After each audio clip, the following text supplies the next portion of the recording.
নবীজি সাল্লাল্লাহু আলাইহি ওয়াসাল্লাম জানিয়ে দিয়েছেন, যে ব্যক্তি সকাল সন্ধ্যা 7 বার আল্লাহুম্মা আজিরনি মিনান নার এই ছোট্ট দোয়াটি পড়বে, আল্লাহ পাক রব্বুল আলামিন তাকে জাহান্নাম থেকে মুক্তির ব্যবস্থা করে দিবেন।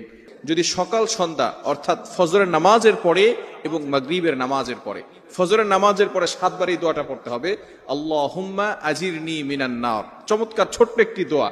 আমরা কিন্তু ফজরের নামাজের পরে এই ছোট্ট দোয়াটা পড়তে পারি। বিশেষ করে এখানে যারা আছেন, বিশেষ করে আমাদের ফ্যামিলি যে সমস্ত নারীরা রয়েছেন, মা বোনরা রয়েছেন, তাদের কাছে এই মেসেজটা পৌঁছে দিতে হবে যে আমলগুলো আমাদের করতে হবে। ফজরের নামাজের পরে আল্লাহুম্মা আজিরনি মিনান নার এটা 7 বার পড়তে হবে। আমার মুসলমান বন্ধুগণ, নবীজি সাল্লাল্লাহু আলাইহি ওয়াসাল্লাম জানিয়ে দিয়েছেন, যে ব্যক্তি সকাল সন্ধ্যা 7 বার আল্লাহুম্মা আজিরনি মিনান নার এই ছোট্ট দোয়াটি পড়বে, আল্লাহ পাক রব্বুল আলামিন তাকে জাহান্নাম থেকে মুক্তির ব্যবস্থা করে দিবেন। অর্থাৎ